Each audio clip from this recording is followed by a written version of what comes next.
Battle Through the Heavens, asal-usul Ratu Medusa. Di sebuah sudut terpencil dari gurun Tagor, hamparan pasir membentang sejauh mata memandang. Siang hari membakar segalanya, malamnya membekukan jiwa. Tak ada manusia waras yang berani menembus tempat itu, kecuali satu ras. Satu bangsa yang menentang langit dengan darah dan bisa mereka sendiri. Ras ular, suku yang diwarisi darah kuno dari leluhur naga langit. Dan di antara mereka, lahirlah seorang bayi perempuan yang kelahirannya disertai fenomena langit. Langit berubah merah, badai pasir berputar dalam pusaran api, dan seekor ular ilusi raksasa melingkar di udara, menyembah pada sosok mungil yang baru saja membuka mata.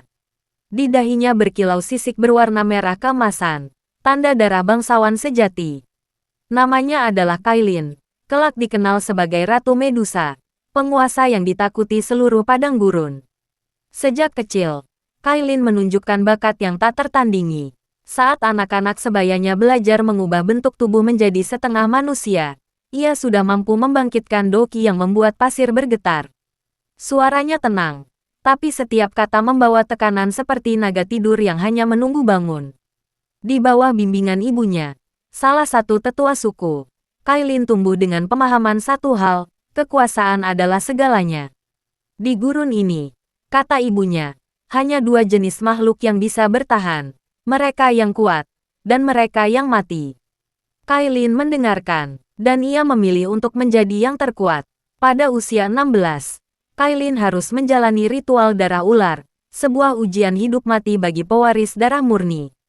Ritual itu dilakukan di lembah api naga, tempat di mana racun dan api bercampur menjadi satu. Para tetua menyalakan batu Doki, memanggil ular-ular spiritual yang hidup di bawah tanah. Satu demi satu ular itu muncul dari pusaran magma, masing-masing membawa warna racun berbeda. Hijau, ungu, biru, hingga muncul yang terakhir, ular api emas, makhluk langka yang konon menyimpan kekuatan naga langit. Untuk lulus ujian, Kailin harus menelan racun ular itu tanpa mati. Tanpa ragu, gadis berambut hitam panjang itu melangkah maju. Ia menatap makhluk itu lurus, dan dengan suara dingin berbisik, "Mulai sekarang, kau adalah bagian dariku." Racun itu masuk ke dalam tubuhnya, membakar organ, menghancurkan urat Doki, lalu menyatu. Tangisan kesakitan tak terdengar, hanya suara api dan denyut Doki yang semakin liar. 3 hari kemudian, ketika semua mengira ia mati, tubuhnya bergetar, lalu dari kulitnya muncul sisik emas. Kailin bangkit, mata ungunya berkilat seperti dua batu permata. Ia berhasil menyerap racun naga dan mengubahnya menjadi kekuatan. Hari itu, seluruh suku berlutut, dan nama Medusa lahir. Dalam waktu singkat, Kailin menaklukkan semua cabang suku ular di gurun. Dengan kekuatannya yang terus meningkat, ia mendirikan kota ular emas, pusat kekuasaan ras ular. Setiap musuh yang menolak tunduk dibakar dengan api racun emas, api hasil perpaduan energi Doki dan racun naga yang mematikan. Di balik wajah cantiknya, tersembunyi ketegasan yang kejam. Ia tidak memerintah dengan belas kasih, tapi dengan kekuatan dan ketakutan. Namun bagi sukunya, Kailin adalah pelindung sejati. Karena di bawah pimpinannya, suku ular tak lagi diburu oleh manusia, tak lagi dipandang rendah. Mereka menyebutnya Ratu Langit Ular, dan setiap malam, seluruh padang pasir menyanyikan namanya. Tapi di dalam hati Kailin, ada kekosongan. Kekuatan tanpa batas tidak memberinya ketenangan. Ia ingin lebih, sesuatu yang bisa menembus batas rasnya sendiri. Saat itu, Kailin telah mencapai puncak Douwang, kekuatan yang membuatnya nyaris tak tertandingi di gurun. Namun untuk mencapai Douwang, ia membutuhkan inti api langit, api purba yang hanya bisa ditemukan di dunia manusia atau pegunungan rahasia. Sumber itu langka dan berbahaya. Namun bagi Kailin, risiko adalah harga kecil untuk kekuasaan abadi. Ia meninggalkan tahta sementara pada para tetua dan melangkah ke utara, menuju perbatasan antara dunia manusia dan padang gurun. Sepanjang perjalanan, ia melawan pemburu, klan musuh, dan bahkan sekte manusia yang mengincar tubuh ular langitnya untuk ritual. Namun tak satu pun dari mereka bisa kembali hidup. Setiap pertarungan hanya membuatnya lebih dingin, lebih tajam, lebih berbahaya. Suatu malam, di reruntuhan lembah purba, Kailin menemukan sebuah api biru yang berputar dalam batu do. Ia tahu itu bukan api biasa, itu adalah api surgawi, sisa dari naga langit kuno yang mati ribuan tahun lalu. Kailin mendekat, matanya menyala. Dengan ini, katanya pelan, aku akan menembus langit. Namun api surgawi bukan benda yang bisa dikendalikan begitu saja. Saat ia mencoba menyerapnya, api itu membalas, membakar tubuhnya dari dalam. Dokinya memberontak, sisiknya retak, darahnya mendidih. Dalam keputusasaan, Kailin menggigit bibirnya hingga berdarah. Kalau kau naga langit, bisiknya, aku adalah racun bumi. Kita lihat siapa yang bertahan. Ritual itu berlangsung 7 hari 7 malam. Saat fajar tiba, api biru menghilang, dan dari tubuhnya muncul aura baru, perpaduan antara racun, api, dan darah naga. Ia telah menaklukkan api surgawi ke-7, dikenal sebagai Blue Serpent Flame. Tubuhnya berubah, matanya kini berwarna campuran ungu dan biru, dan dari kepalanya tumbuh mahkota emas, simbol kekuasaan sejati. Dengan kekuatan baru, Kailin kembali ke padang gurun. Namun dunia telah berubah. Beberapa suku memberontak, berharap ia mati dalam perburuan api surgawi. Tanpa ampun, Kailin menghancurkan mereka satu persatu. Langit gurun terbakar biru. Pasir berubah menjadi kaca oleh panas dokinya. Dalam satu serangan, ia memusnahkan ribuan prajurit manusia yang mencoba menyerbu wilayah ular. Dari atas bukit pasir, ia berdiri mengenakan mahkota emas berbentuk naga. Matanya bersinar tajam. Ia bukan lagi Kailin, gadis muda dari lembah api. Ia kini Ratu Medusa, penguasa sejati Gurun Tagor. Suaranya bergema di seluruh padang pasir. Siapapun yang menentang ras ular, akan berlutut atau binasa. Bertahun-tahun berlalu, kekuasaannya tak tertandingi, dan ras ular mencapai masa keemasan. Namun dalam sunyi, Medusa sering menatap langit malam, merasakan sesuatu yang hilang. Ia telah mengalahkan semua musuh. Namun hatinya tetap hampa. Kekuatan besar datang bersama kesepian yang lebih besar. Salah satu tetua pernah berkata, racun paling berbahaya bukan yang membunuh tubuh, tapi yang merusak jiwa. Dan Medusa mulai mengerti maknanya. Ia merindukan tantangan baru, seseorang atau sesuatu yang mampu menantangnya, menembus kebekuan jiwanya. Suatu hari, dalam meditasinya, Medusa melihat bayangan di dalam pikirannya. Seorang pemuda berpakaian hitam, dengan api hijau menyala di tangan. Wajahnya asing, tapi matanya penuh keyakinan. Ia menatapnya tanpa gentar, seolah menantang takdir itu sendiri. Api hijau itu tampak seperti menari, seolah menjawab nyala biru dalam tubuhnya. Dua warna api saling mendekat, lalu menyatu.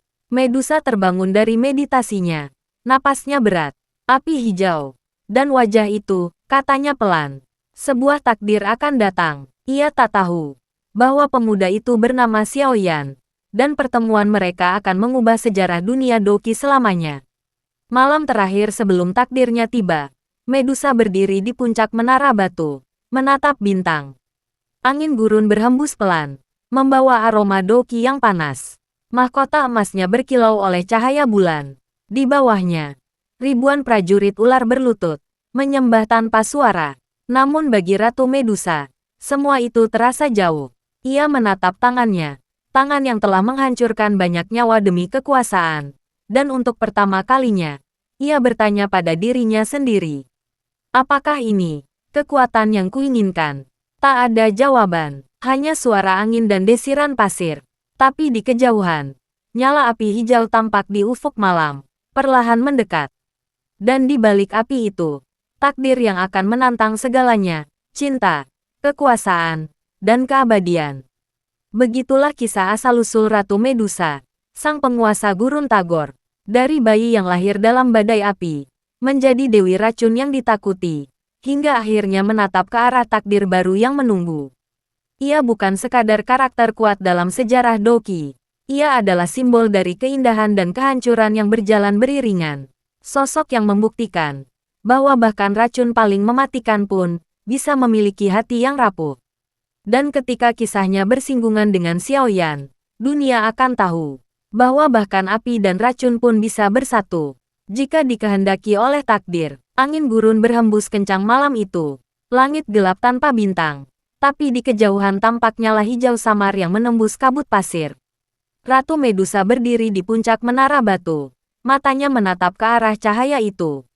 Api surgawi, gumamnya pelan. Aura itu bukan milik ras ular. Bukan pula dari klan manusia biasa. Itu adalah kekuatan yang hanya bisa dimiliki seseorang yang telah menantang surga itu sendiri. Dan di balik cahaya itu, datanglah pemuda berpakaian hitam. Dengan tatapan tajam dan langkah penuh keyakinan. Namanya Xiao Yan, pemilik api surgawi hijau teratai. Dan pemuda yang ditakdirkan untuk mengguncang seluruh benua Doqi.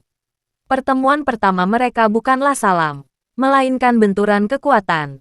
Medusa turun dari singgasananya, mengenakan jubah merah keemasan. Mahkota naga di kepalanya berkilau menyala. Siapa yang berani membawa api surgawi ke wilayahku? Suaranya bergaung dingin, namun penuh wibawa. Xiao Yan menatap lurus ke arahnya. Saya hanya mencari sesuatu yang mungkin menjadi milik kita berdua. Kata-kata itu membuat udara di sekitar bergetar. Medusa menyipitkan mata. Tangan kanannya terangkat. Dan seketika ribuan ular Doqi melingkar di udara. Berani bicara padaku seperti itu. Manusia, kau bahkan belum tahu apa yang sedang kau hadapi. Pertarungan pun pecah. Api hijau dan api biru bertabrakan di langit gurun. Suara ledakan Doqi bergema, membuat pasir terangkat seperti badai. Setiap kali api mereka bertemu, udara memanas hingga hampir meleleh. Namun di balik kekuatan itu, sesuatu aneh terjadi. Kedua api itu tidak saling menolak, melainkan berbaur, menari seolah mengenali satu sama lain. Medusa menatap nyala api itu dengan mata membesar. Tidak mungkin. Api surgawiku bergetar, merespon miliknya. Xiao Yan juga terkejut. Dalam dirinya, Green Lotus Flame berdesir lembut, seolah berbisik, dia bukan musuh. Namun pertarungan tetap berlanjut, dan takdir mulai menulis kisahnya sendiri. Badai api mengguncang gurun. Kailin melepaskan jurus pamungkasnya, Blue Serpent Heavenly Flame Strike. Ledakan besar menghancurkan tebing dan menciptakan kawah raksasa. Namun di tengah asap, Xiao Yan berdiri. Tubuhnya luka, tapi matanya tak gentar. Ia melangkah maju, menembus panas dan racun yang menyelimuti udara. Cukup, katanya keras. Suaranya menembus gemuruh api. Aku tidak ingin melawanmu, Ratu Medusa. Medusa terhenti. Tak ada rasa takut di wajah pemuda itu. Hanya ketulusan dan kekuatan yang tak bisa dijelaskan. Namun rasa ragu itu menjadi celah. Tubuhnya melemah. Doqinya bergetar tak stabil akibat benturan dua api surgawi. Warna biru di matanya meredup, dan sekejap kemudian tubuhnya roboh di pelukan Xiao Yan. Dalam kesadaran terakhirnya, ia mendengar suara lembut dari pemuda itu. Kalau aku ingin merebut api surgawimu, aku sudah melakukannya, tapi aku tidak bisa menyakiti seseorang seindah dirimu. Kegelapan pun menelan semuanya. Kailin terbangun dalam gua batu. Lukanya telah dibalut. Doqinya distabilkan. Dan di sampingnya duduk pemuda yang sama, Xiao Yan. Ia memandangnya diam-diam. Tak menyangka manusia berani menyentuh tubuhnya. Aku menyelamatkanmu, kata Xiao Yan dengan tenang. Jangan salah paham, aku hanya ingin bicara. Medusa menatapnya tajam. Manusia, kau tahu siapa aku? Tentu, jawab Xiao Yan tanpa gentar. Ratu Medusa, penguasa padang gurun. Tapi hari ini, aku hanya melihat seorang wanita yang terluka karena beban kekuatannya sendiri. Kata-kata itu menembus pertahanan hati Medusa. Untuk pertama kalinya dalam hidupnya, seseorang berbicara padanya bukan dengan rasa takut, tapi dengan empati. Dan dalam diam, bibirnya sedikit bergetar. Mengapa kau menolongku? Bukankah kau juga pemburu api surgawi? Xiao Yan tersenyum samar. Mungkin karena takdir, mungkin karena aku tahu. Kau dan aku sama-sama sendirian. Hari-hari berlalu di gua itu. Xiao Yan membantu menstabilkan energi racun yang meledak dalam tubuh Medusa. Sementara sang ratu mulai memahami bahwa kekuatan yang ia kejar selama ini, justru hampir menghancurkannya. Mereka berbicara tentang dunia luar, tentang cita-cita, tentang alasan berjuang.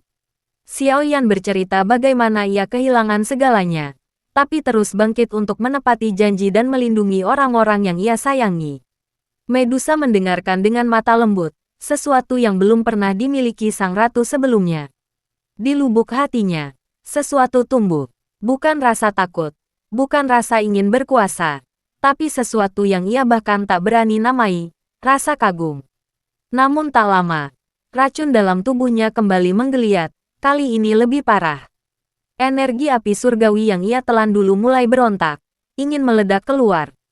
Kailin menahan rasa sakit itu, menggigit bibir hingga berdarah. Tinggalkan aku, Xiao Yan, jika kau tetap di sini, kau akan terbakar bersama aku. Tapi pemuda itu tidak pergi.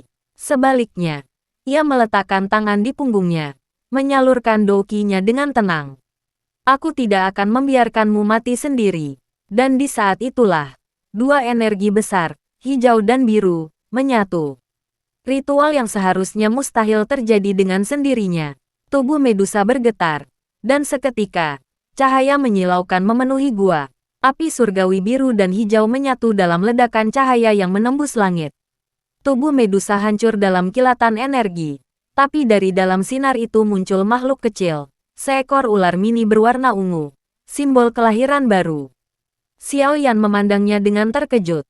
Kailin tidak mati, ia telah bereinkarnasi, melepaskan tubuh lamanya dan memulai perjalanan baru dalam bentuk yang lebih murni. Namun, reinkarnasi itu membawa konsekuensi. Ia kehilangan semua kekuatannya, dan hanya bisa bertahan hidup dengan perlindungan Xiao Yan. Pemuda itu memandang ular mungil itu, yang melingkar di tangannya dengan mata lembut. Ia tersenyum kecil. Baiklah, Ratu, mulai sekarang, aku yang akan menjagamu. Beberapa bulan berlalu, Xiao Yan membawa Kailin, dalam bentuk ular kecil, dalam setiap perjalanannya. Mereka melewati lembah, bertarung melawan klan, bahkan menghadapi pemburu api surgawi lainnya. Di setiap bahaya, ular ungu kecil itu selalu muncul, melindungi Xiao Yan dengan instingnya yang masih tersisa. Meskipun tak bisa bicara, matanya seolah berkata, "Jangan takut, aku bersamamu." Hingga suatu malam, di perkemahan sunyi, ular itu berubah kembali menjadi sosok wanita. Tubuhnya lemah, tapi kecantikannya bahkan melebihi sebelumnya. Tanpa mahkota, tanpa baju perang, hanya mata lembut yang menatap Xiao Yan. "Aku kembali." Suaranya serak namun penuh kehangatan. Xiao Yan terdiam. Ia ingin bicara, tapi kata-kata hilang. Medusa tersenyum pelan. "Manusia bodoh, kenapa kau tetap menjagaku setelah semua yang kulakukan?" Xiao Yan hanya menjawab pelan. "Karena aku tahu, di balik racun dan api, ada hati yang hangat." Hari itu, Medusa bangkit lagi. Ia menyatu dengan energi barunya. Bukan lagi hanya racun dan api, tapi kekuatan seimbang antara kematian dan kehidupan. Ia tidak lagi hanya ratu ular, tapi Kailin, wanita yang menemukan arti kekuatan sejati. Bersama Xiao Yan, mereka memanggil kembali api surgawi mereka, membentuk simbol ganda di langit. Hijau dan biru menari bersama, menciptakan api pelangi ular, simbol penyatuan dua jiwa.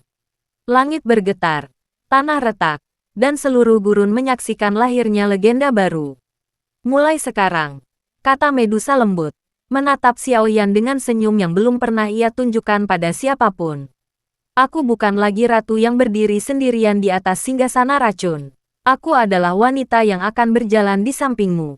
Sejak hari itu, nama Medusa tak lagi hanya dikenal sebagai simbol ketakutan. Ia menjadi bagian dari kisah besar Xiao Yan, wanita yang melengkapi api sang pahlawan. Dari padang gurun tandus, lahirlah dua nyala api, hijau dan biru, yang menerangi seluruh langit Doki. Dan di setiap legenda yang diceritakan para tetua, selalu ada satu kalimat yang diingat. Ketika api bertemu racun, dunia akan terbakar oleh cinta dan takdir.